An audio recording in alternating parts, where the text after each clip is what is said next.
What's up, y'all? This is TJ again with Faker to Make It, and this is part 2 of the Adze restoration project I have going on here. So in the previous video, I ground and sanded and cleaned up and got most of the pitting out of the old Adzes. And I'm not going to show the finished product on those until we finish with the handle. And that's what this video is going to be about, is making the Adze handles from scratch. And I have a piece of ancient white oak. What my plan is to use the old handle for the longer Adze as a template, because this one is cracked, and I'm pretty sure the rule of thumb is that you use hickory for tool handles, but I've also used white oak before with success. Is it as tough or flexible and have that whip action like hickory? Probably not, but it's not like I'm going to be using these Adzes every single day. This is just kind of a fun project that I'm doing, so I think white oak will be plenty good enough for these two little Adze. Just going to try and line it up and use as little material as possible so that I can get two good handles out of this, but also make sure that I don't have any defects or anything, knots or inclusions or whatever you want to call it, holidays. But this thing is really straight, no knots or defects to speak of. Does have some wormholes in it, but I think we'll be okay with that. And I'm just going to trace this out.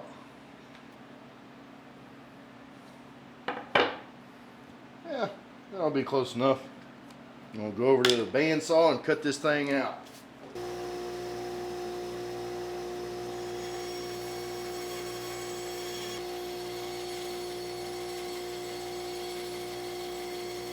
So I have whittled on my new handle quite a bit with the bandsaw, sneaking up and getting it closer and closer to the same shape.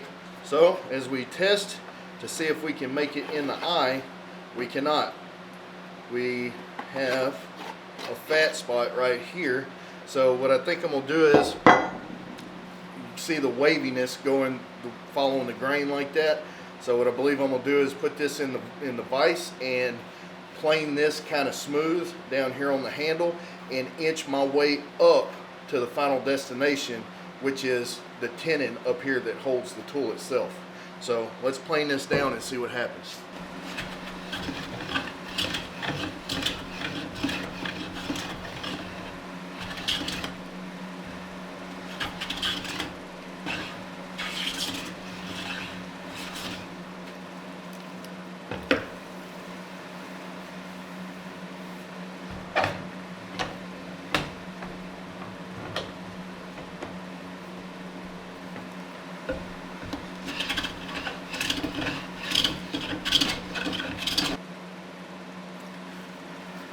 We're looking pretty good right here.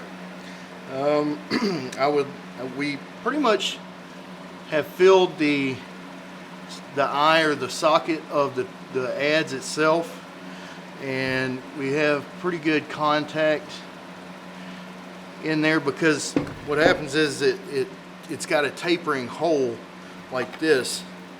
It tapers on both sides, or actually on all four sides, and then it locks into place, so you can quickly change the handle by bumping it out, take it off to sharpen it. I think that was a lot of the reason why they use these handles like this without a permanent handle with a wedge in it, is so that they could knock it off and easily sharpen it without having to deal with the long handle. I got to be careful not to take too much off of this, and try and do the same thing on both sides and not just work on one side.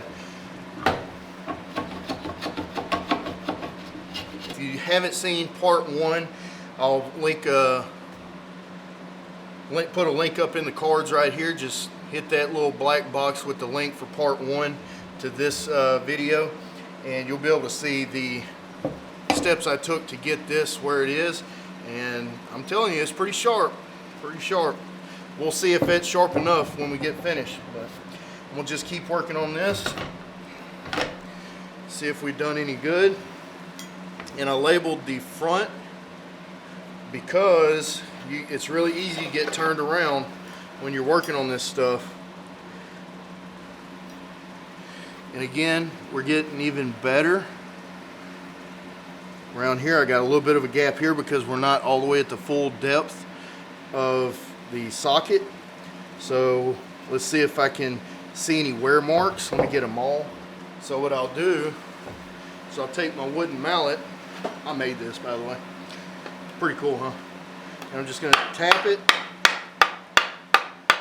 It's actually driving in there pretty well. So now I'm going to knock it out. And we're going to inspect it.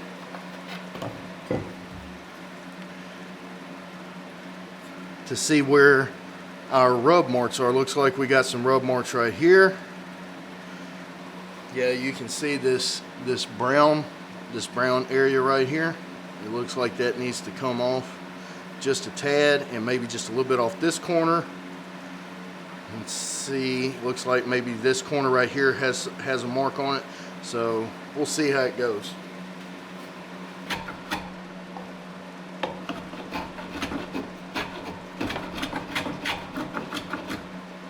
Again, you don't want to take off too much. You want to take a few swipes and check it.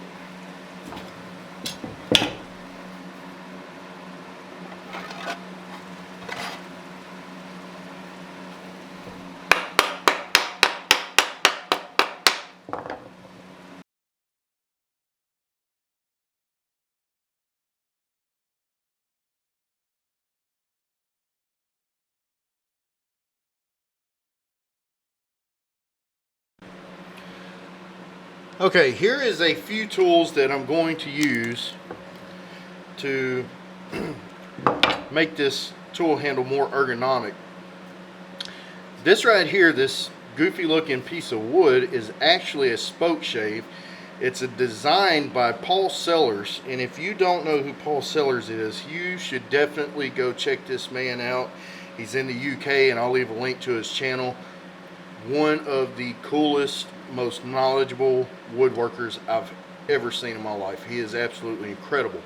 And I butchered his design, but basically I took a piece of tool steel, made a blade, and then really made a mess of the trough and everything. But this thing, believe it or not, actually works in the capacity of a spoke shave. I definitely learned a lot, and I could actually take this blade and make a better handle for it, but it actually works.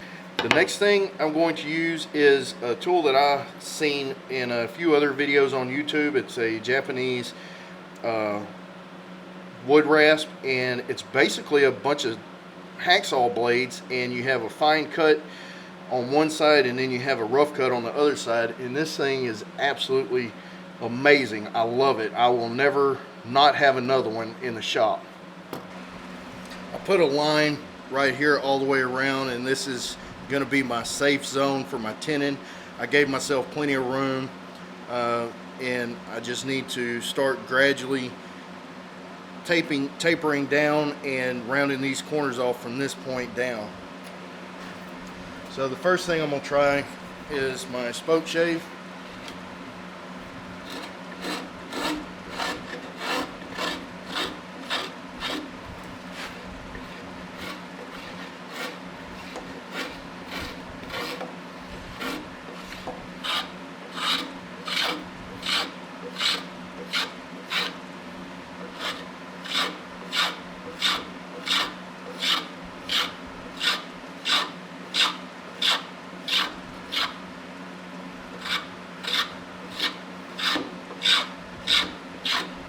I definitely want to leave this a little more beefy down here toward the end. That'll give it more strength, and then it can kind of taper off and get a little better down here to hold a little smaller. But I want this to be kind of heavier down here and taper off smaller just like the original one.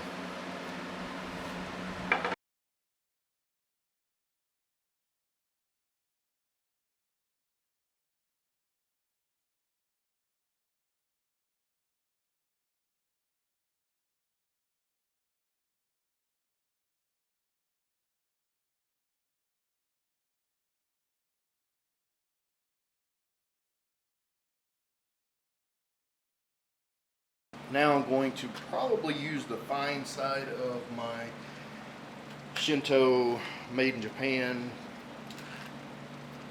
Japanese wood rasp, and I'm just going to take and just further refine this shape in beings that my spoke shave isn't a professional spoke shave, and it doesn't work exactly as it's intended to. That's why I have to do this. I mean, if you have a good spoke shave and a couple of different ones, you know, bevel contours and stuff like that, you could probably do this whole thing with a spoke shave. But being mine isn't that great, I just have to use it for what it is, just to get a lot of material off at one time. And the coarse is really aggressive, so you want to be careful using that. Pay attention to what side you're using and make sure that you pick the right one for the project you're doing.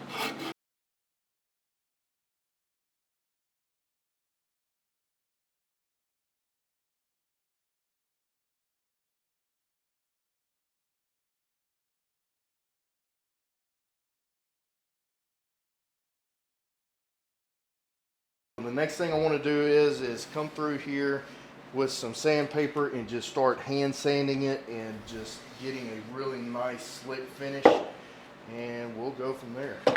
I had a bunch of these, I guess that's a 4-inch belt for a portable handheld power sander, and I don't have any emery cloth, so I don't have any need for these, so I just cut them, and I'm just doing this number right here.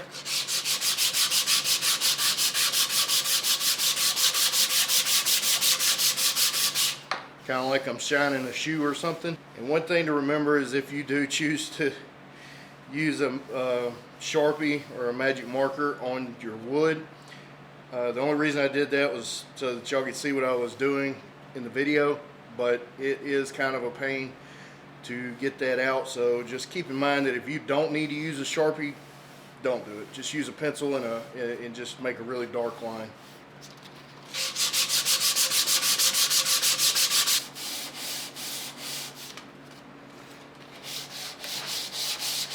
So I'm going to just keep sanding on this and move on to the next step, which will be finish.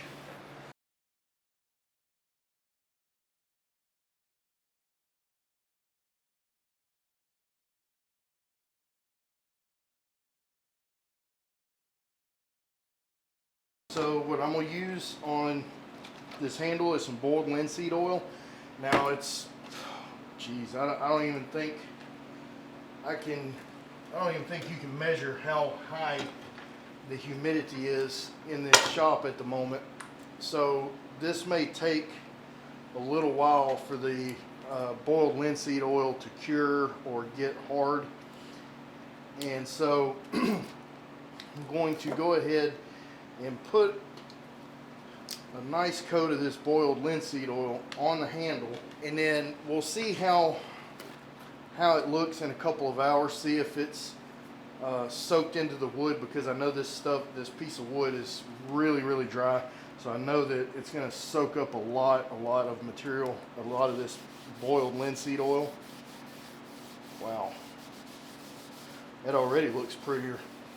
What makes this project particularly special is that this wood had come from my grandfather's cabinet shop, and if you've seen some of my previous videos, and I talked about how he was a master cabinet maker and woodworker and home builder, and he was a cowboy and a farmer and rancher. I mean, he just pretty much did everything, and that's what I aspire to be, is, you know, somebody that can do just about anything, make anything, do anything, build anything.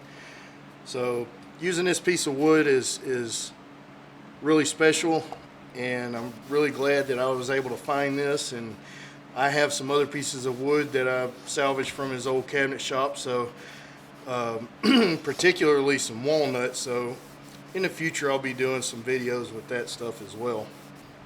And I can tell already that this is just drinking up tons and tons of this oil, so it won't be long and all of this oil will be saturated into the handle itself. Oops. And it's probably going to take several coats to get this thing to fill up with oil, which is okay because it really needs it. Alright, so it's finally demonstration time. We have both of our adze completed. We'll get a good look at them here in a second. Here's the second one that I completed off camera. Got a nice sharp edge on it. And I only found one piece of wood that I was willing to sacrifice for the sake of demonstration, being wood is so expensive, and I'm really not wanting to just chop up a good piece of wood. This will work for the purpose that I need it to. It's just an old piece of rough sawn pine. So I'm going to move the camera down to floor level, and we're going to see how well it takes material off, and we'll be able to clearly see, because this is so dark on the outside. When we start seeing nice pretty yellow wood on the inside, we'll know that we're removing material, and we'll just kind of check and see what the finish looks like. Now this is pretty much on the verge of rot, but here in the middle it does still have some good solid wood in there, so I'm going to try and focus my efforts right here in the middle. So we'll go ahead and go down to the floor and take a few swipes with each one of these, and we'll discuss how it worked out. So first I'm going to use the longer adze. Let's see what happens.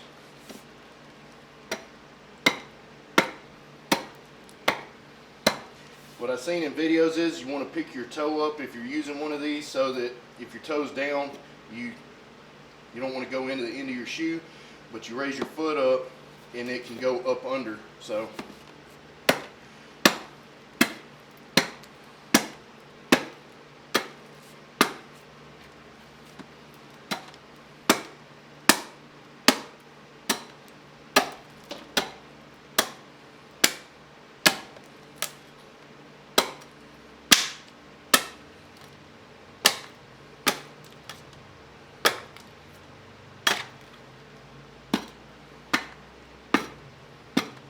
this thing's pretty heavy, so my guess is that it's meant to remove quite a bit of material. Let's take a look. So it removes material really well. It's good and sharp.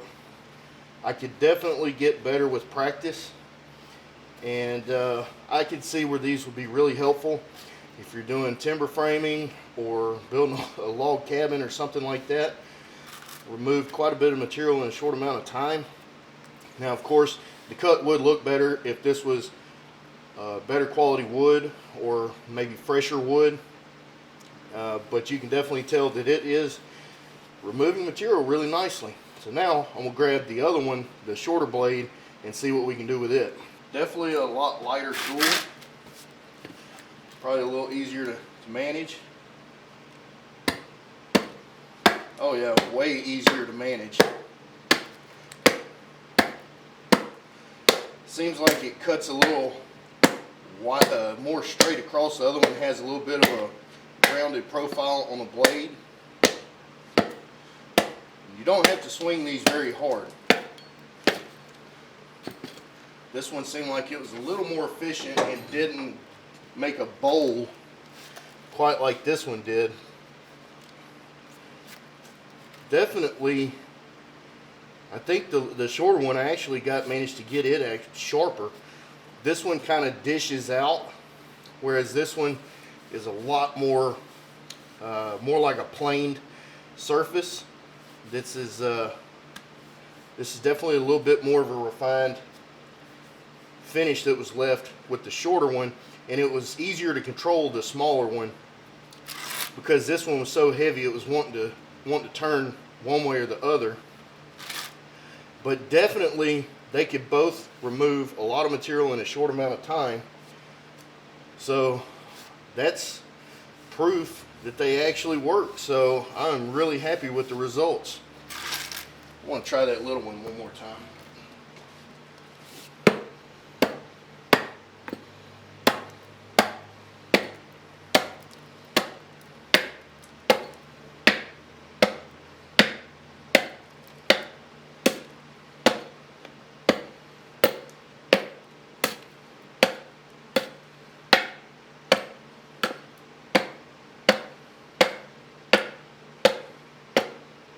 Look at that.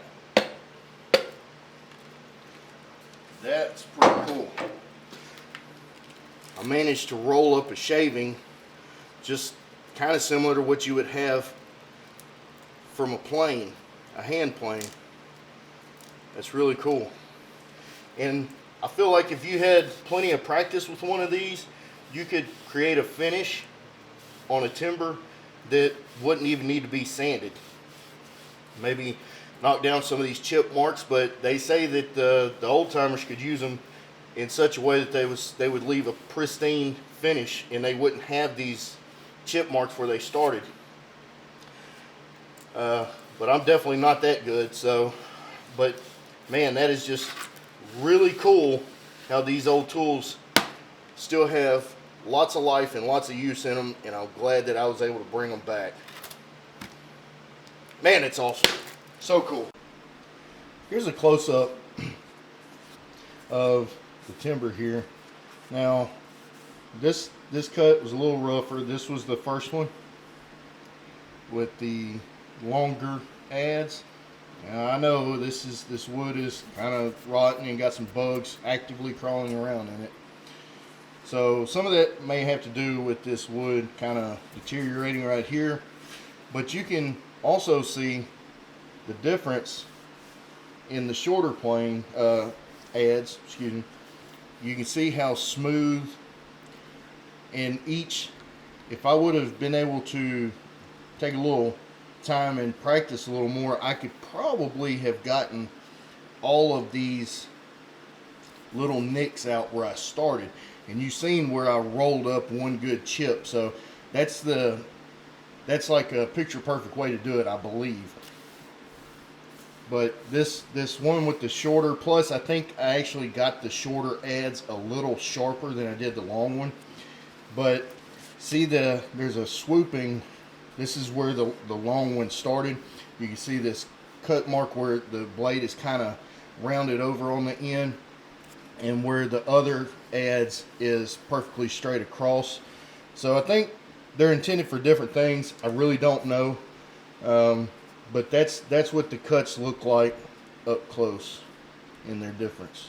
All right, y'all, that's it for this video. I'm on my last dry shirt, and I'm pretty well tired of working on these things, but man, they came out so good. I'm so pleased, and I had a pretty good time working on them. Building these handles from scratch was definitely a practice in patience and accuracy, working with, you know, quite a few hand tools. I did rough these out with the bandsaw, but everything else I did by hand. And these old adze, I don't know what brand they are or whatever. This one, the only mark it has is a stamp that says alloy on it. But as far as manufacturer, maker's mark, anything like that, it doesn't have one. And I do know that they're at least 60 or 70 years old, just because I know where they came from and who had them. So I do know that much for a fact. If they're any older than that, I don't know, but maybe not, you know, but I do know that they're at least 60 to 70 years old, just because I know where they came from.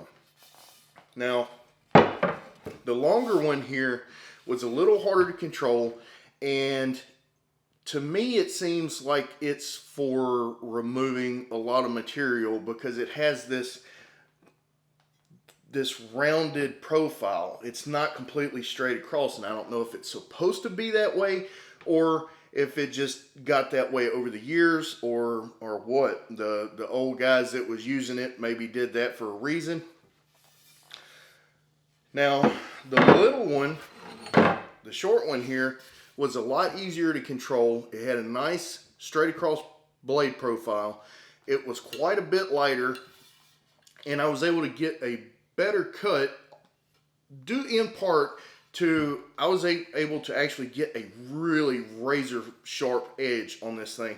And after cutting with it a few swipes, it still is razor sharp. So that was a success in that regard. And I don't really know what I'm going to do with these. You know, I don't really know. I like them a lot. So I'm not real sure. But if y'all have any information or any idea about the types of adze these are, I'm pretty sure that this one is a carpenter's adze. But I'm really not sure what the deal is with this one. So if y'all have any information or places I can go look, please leave them down in the comment section. And if you have any questions about anything I've done in these videos, please feel free to ask me. I'm no expert. I'm just flying by the seat of my pants, but I'll help you out any way that I can. I hope y'all enjoyed these videos. Please hit that like button if you enjoy the content, and if you want to, you can also subscribe. But I enjoy each and every time I get a comment or a like. It just makes me want to push harder and farther. Y'all stay safe, and y'all come back now.